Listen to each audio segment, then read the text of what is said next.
Welcome to the world of science fiction stories, and don't forget to like, share and subscribe my channel. Enjoy the listening. Even the strongest alien fleets fear this human Oblivion's blaze. Commander Thomas Reed stood at the observation deck of New Haven's main control center. His knuckles turned white as he gripped the railing. Above him, the colony's last defense station exploded in a ball of orange flame that quickly died in the vacuum of space. The Dominion warships moved with cold purpose, their sleek purple hulls reflecting the light of New Haven's sun. "Sir, we've lost all orbital defenses," said the young officer beside him. The fear in her voice matched the panic spreading through the control room. Reed nodded slowly. He had seen this before. 3 other colonies had fallen in the past year. Each time, the pattern was the same: first the orbital defenses, then the ground bombardment, then the landing parties to eliminate any survivors. "How long until they start the ground attack?" Reed asked. 20 minutes, maybe less." Reed turned away from the terrible sight above. New Haven had been the largest remaining human colony since Earth went silent 3 years ago. 2 million people lived here. Soon, most of them would be dead. His mind went to a locked memory he had tried to forget: Project Oblivion, a weapon system so powerful, so dangerous, that Earth's united government had shut it down. Reed had been one of the lead engineers.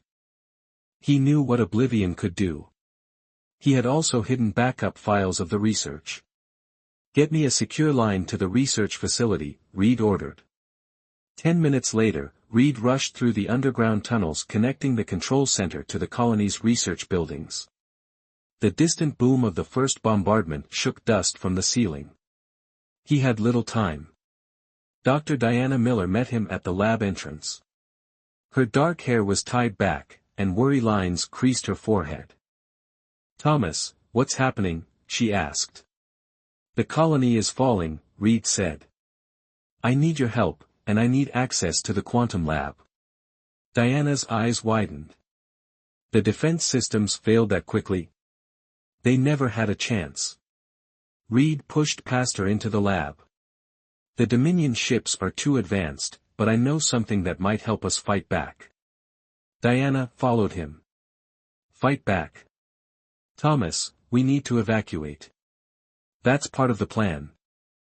Reed reached a secure terminal and entered a long series of codes from memory. "I need you to gather these materials and find Marcus Green from engineering. Tell him to prep the long-range scout ship for immediate launch." Diana looked at the list appearing on the screen. Her face paled. "These are components for a quantum resonance generator. Highly restricted technology."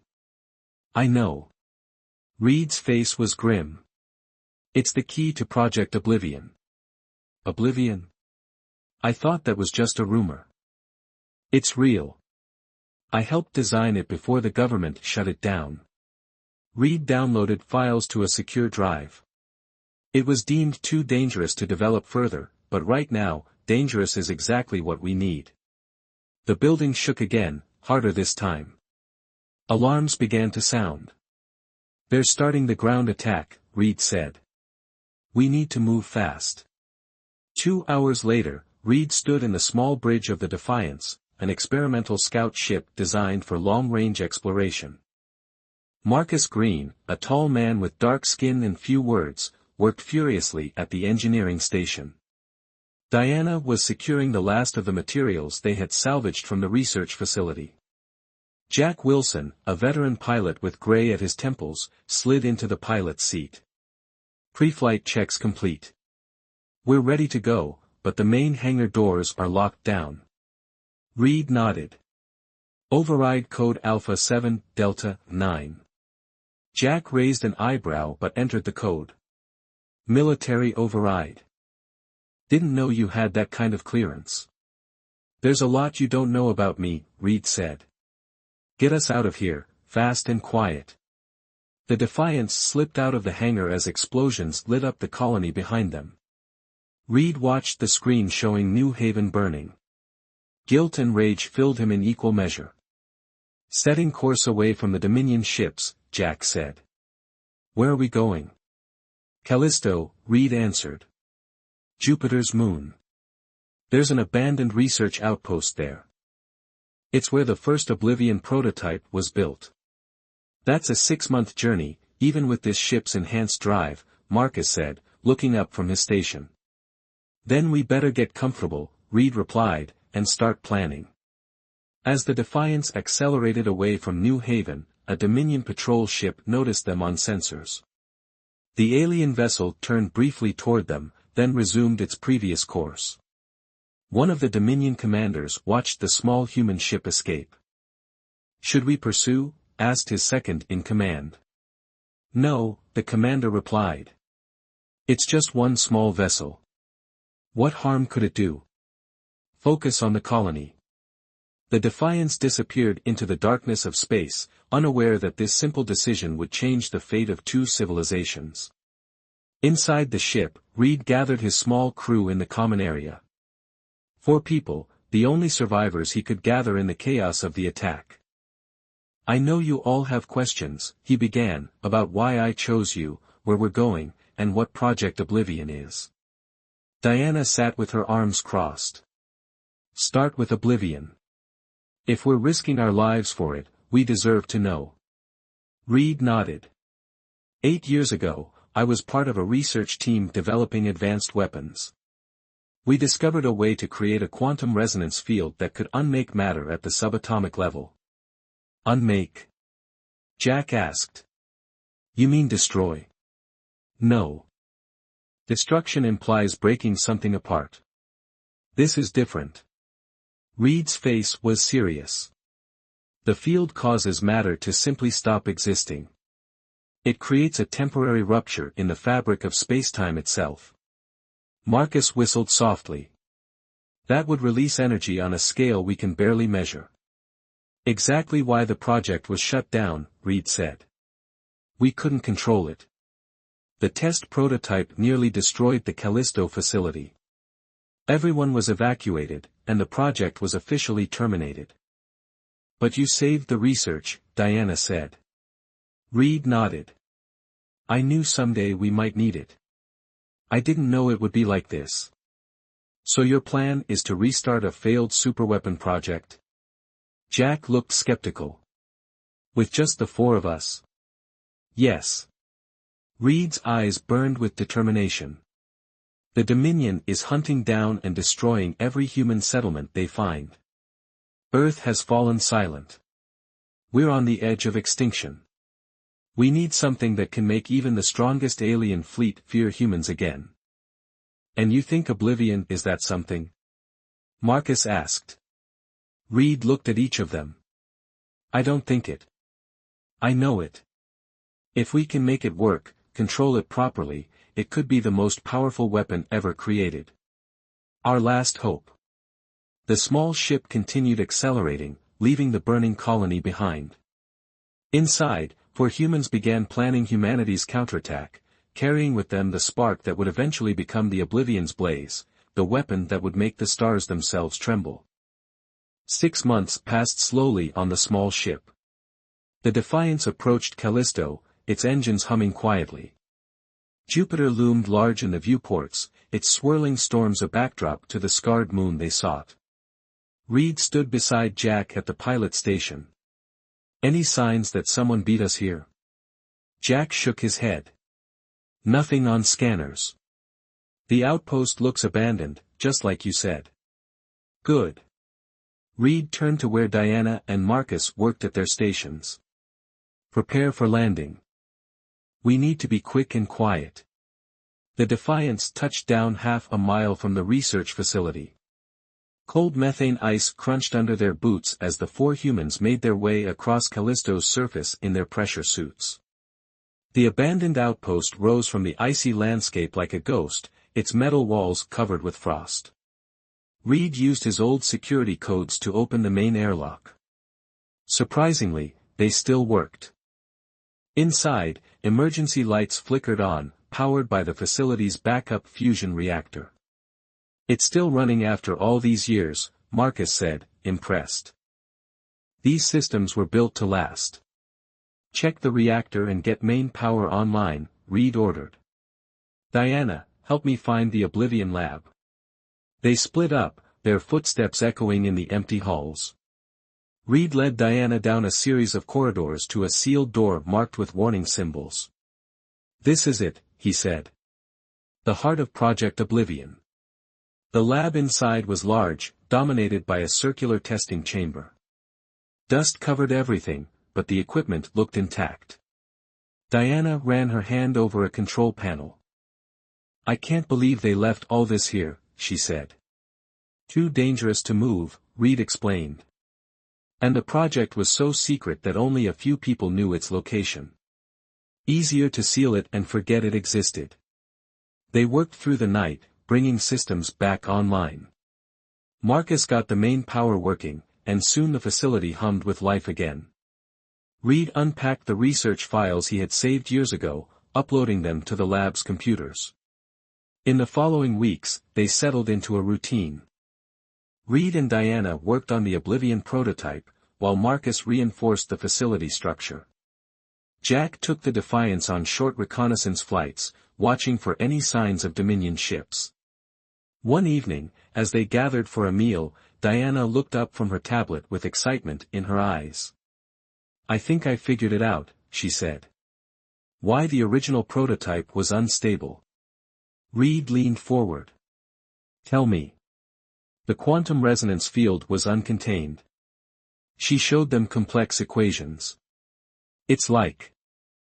Imagine throwing a stone in a pond. The ripples spread outward without stopping. That's what happened with the first test.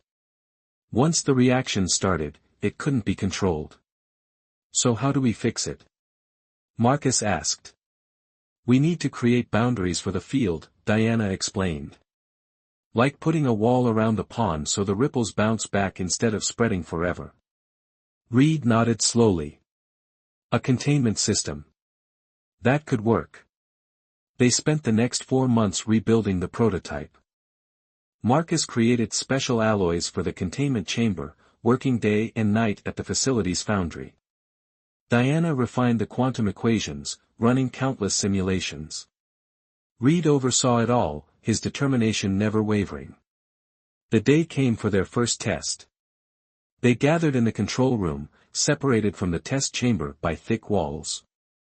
Power at 20%, Diana reported. Containment field stable. Reed took a deep breath. Activate the resonance generator. A low hum filled the air. In the test chamber, a small sphere of metal sat on a platform. As they watched on monitors, the sphere began to shimmer, then fade, as if dissolving into nothing. It's working, Diana said. The quantum field is. An alarm blared. The control room shook. Containment fluctuating, Marcus warned. Power surge in the main reactor. Reed grabbed the controls. Shut it down, now. Diana worked frantically at her station. The humming grew louder, and the lights flickered. Then, suddenly, everything went quiet. In the test chamber, the metal sphere was gone. A perfect circle was carved from the platform where it had sat. We did it, Reed said quietly. The Oblivion effect works. But we nearly lost containment, Marcus pointed out. The field almost broke free. Diana leaned back in her chair, exhausted. We need more power to maintain proper containment. This facility's reactor isn't enough. Before Reed could respond, Jack burst into the control room. We've got a problem. He led them to the communication center, where he had set up a listening post to monitor Dominion transmissions. I picked this up an hour ago. It's from one of their command ships. The alien language had been translated by the computer. A cold voice spoke from the speakers. The human colony on Europa has been located. Defense capabilities minimal. Prepare for standard extermination protocol. Arrival in 3 days. Reed's face hardened. How many people on Europa? The mining colony? Jack thought for a moment. Maybe 5,000.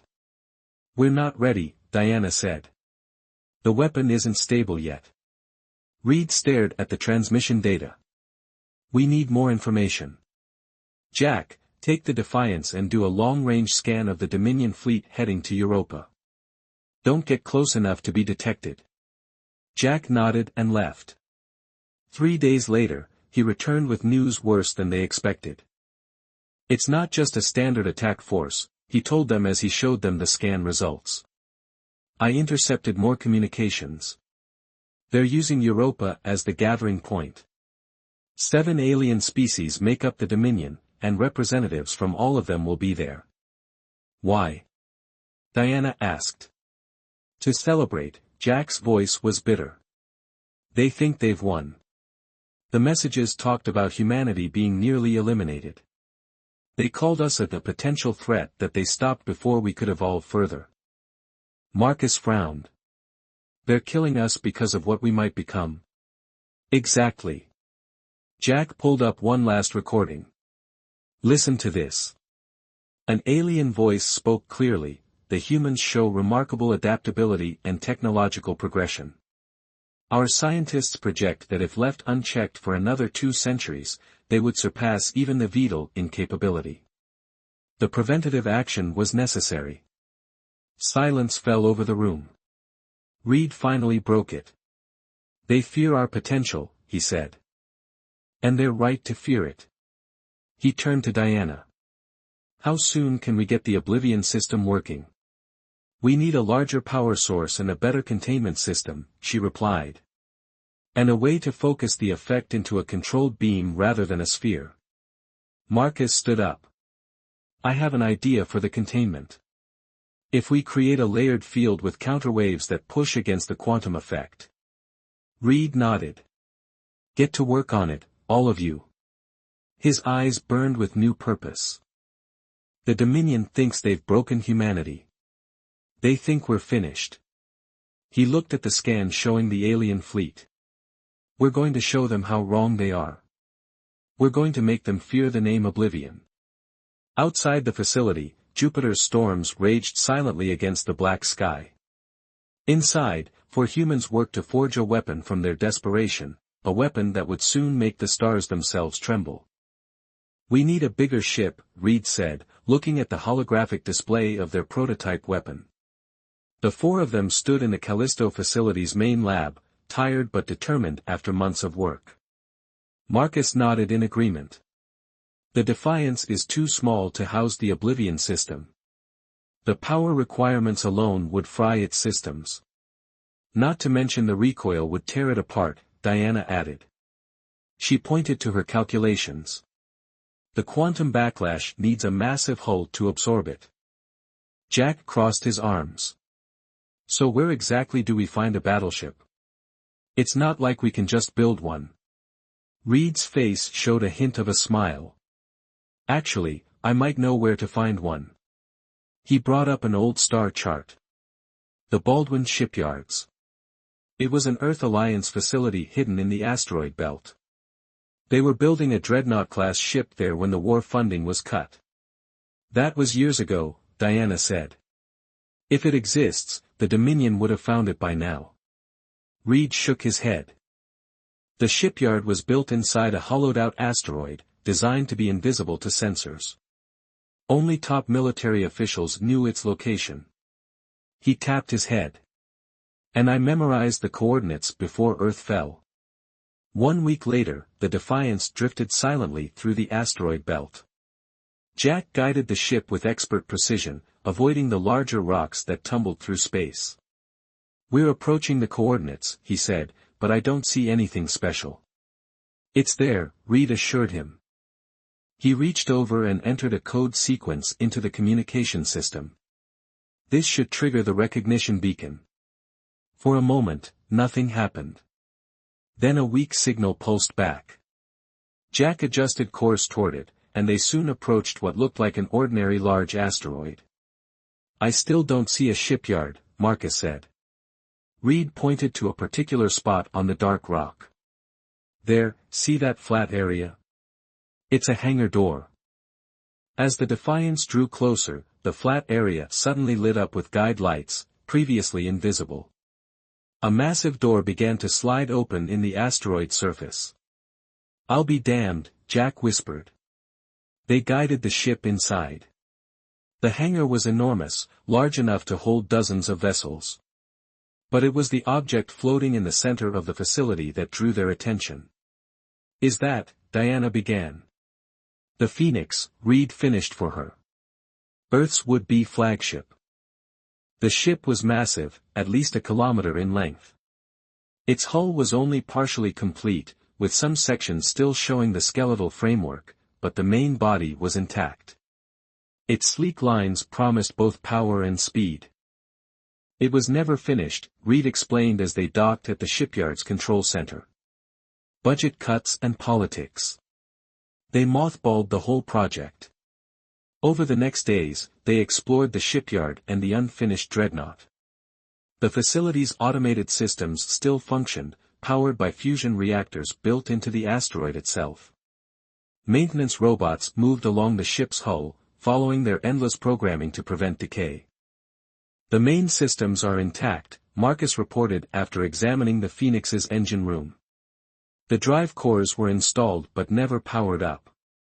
Life support is functional in the central sections." "What about defenses?" Reed asked. Marcus brought up a schematic. "Weapon hardpoints are in place, but most of the actual weapons were never installed. Same for the shield generators. Mounting brackets are there, but no generators.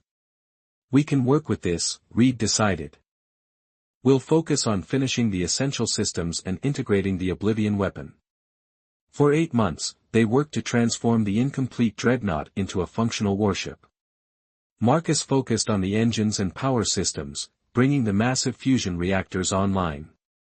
Diana adapted the Oblivion prototype to work on a larger scale, designing a focusing system that could direct the quantum field into a controlled beam. Jack discovered a hangar bay filled with unfinished fighter craft. He spent weeks getting several of them operational, giving the Phoenix at least some conventional firepower. Reed coordinated it all, but also spent long hours at the communication array. He broadcast encrypted messages on old Earth Alliance frequencies, hoping to contact other human survivors. One day, as they worked on the ship's bridge, the communication system chimed. A voice crackled through static. "This is Captain Lauren of the trader vessel Nomad. We received your encoded signal. Is this really an Earth Alliance broadcast?" Reed grabbed the microphone. "Captain Lauren, this is Commander Thomas Reed. Yes, this is an Alliance operation. How many people are with you?"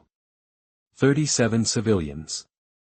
"We've been hiding in the outer planets since the Dominion took Earth. Are there others?" Over the following weeks, more survivors answered Reed's signal, small groups hiding on moons, in asteroid bases, or on forgotten outposts. Each one told the same story, running, hiding, barely surviving as the alien Dominion hunted them down. Most importantly, they brought news about Earth. "They didn't destroy it," said a woman named Petra, who had escaped from a mining colony. "The Dominion occupies Earth now.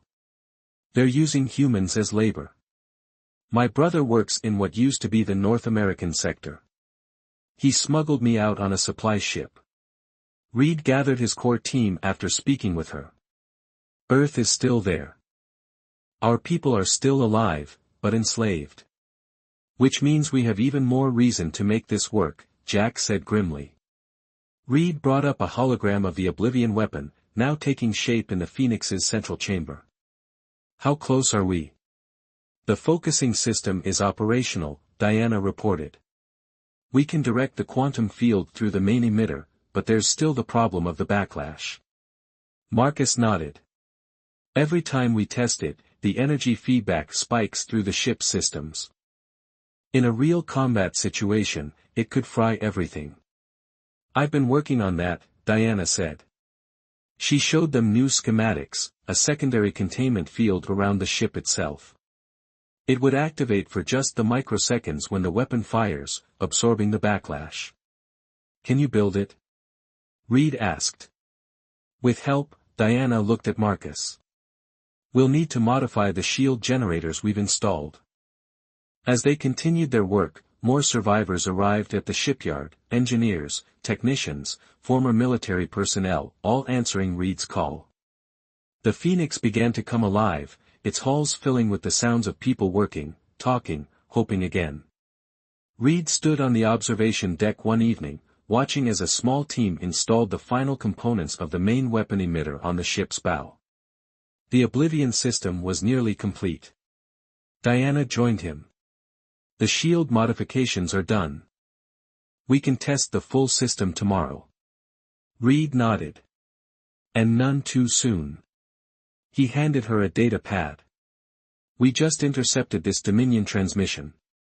Diana read it, her face paling. They're attacking Europa tomorrow. But there are thousands of people there. I know, Reed's voice was steady. Which is why we need to be ready. The Phoenix isn't fully operational yet, Diana warned. Half the systems are still being integrated. We have barely enough crew to operate the essential functions. We've run out of time to wait for perfect, Reed said. He turned to face her fully. Tomorrow we find out if the Oblivion blaze works. One way or another, the Dominion is about to learn that humanity isn't finished. He looked back at the massive ship taking shape before them. It's time for humanity to rise from the ashes. Jump complete in 3, 2, 1. Jack's voice was tense as he guided the massive Phoenix through its first hyperspace jump. The bridge crew held their breath. The swirling tunnel of light around the view screens collapsed, and suddenly they were in normal space again. Europa hung before them, its ice-covered surface gleaming in the distant sunlight, and above it, 3 Dominion warships hovered like predators. We made it, Reed said from the command chair. Status report. All systems operational, Marcus replied from the engineering station. The jump stressed the frame but held. Power levels steady. Diana monitored the weapon systems. Oblivion core is stable. Containment fields at 98%. We're as ready as we'll ever be. Reed nodded and pressed the shipwide communication button. All hands, battle stations. This is not a drill. He looked at the tactical display showing the 3 Dominion ships. They were already moving, having detected the sudden appearance of the Phoenix. Enemy vessels are powering weapons, reported the young woman at the sensor station. Her name was Lisa, one of the survivors who had joined them at the shipyard. They're sending a transmission, Jack said. Standard Dominion demand for surrender. Reed's face hardened. No response. Tactical, target the lead vessel with conventional weapons. Let's see how they react before we reveal our main weapon. The Phoenix surged forward. Though not fully completed, the massive human dreadnought was impressive. Its half-finished hull had been patched with armor plating salvaged from the shipyard, giving it a rough, patchwork appearance that somehow made it more intimidating. The Dominion ships broke formation, clearly surprised by the appearance of such a large human vessel. Their confidence quickly returned, however, and they began to coordinate their attack. Enemy ships launching fighter craft, Lisa reported. 20. No, 30 small craft incoming. Jack smiled grimly. Time to see if our own fighters are worth anything. Launch all squadrons. A dozen human fighters launched from the Phoenix's bay. Jack had trained their pilots himself, survivors with varying degrees of flying experience. They were outnumbered, but they flew with the desperation of those fighting for their species' survival. The space around Europa erupted in combat. The Phoenix fired its conventional weapons, rail guns and missile batteries that Marcus had managed to install. They struck the shields of the lead Dominion ship, causing flares of energy but little damage. Their shields are too strong for our conventional weapons, Marcus reported. Reed watched the battle unfold. The human fighters were holding their own, but the Phoenix was taking heavy fire from the Dominion warships. The ship shuddered as energy beams struck their hastily assembled shields. "Shield integrity at 60%, Diana warned. "We can't take much more of this." Reed's hand hovered over the control for the Oblivion system. They had only tested it in simulations. Using it now in actual combat was a massive risk, but they were running out of options. "Clear all fighters from the target vector," he ordered. "Diana, power up the Oblivion core. Target the lead enemy vessel." Diana's fingers moved across her console. Deep within the Phoenix, the massive quantum resonance generators began to spin up. Power flowed from the ship's reactors into the containment fields. "Oblivion system powering up," Diana reported. "Containment field stable. Targeting system locked on the enemy flagship." The bridge crew fell silent. Everyone knew what was about to happen. They had all been briefed on the weapon's capabilities, but none of them had seen it in action. Firing in 3, 2, 1. Diana pressed the activation sequence. For a moment, nothing seemed to happen. Then a thin beam of what looked like distorted light shot from the Phoenix's bow emitter. It struck the lead Dominion vessel, which at first appeared undamaged.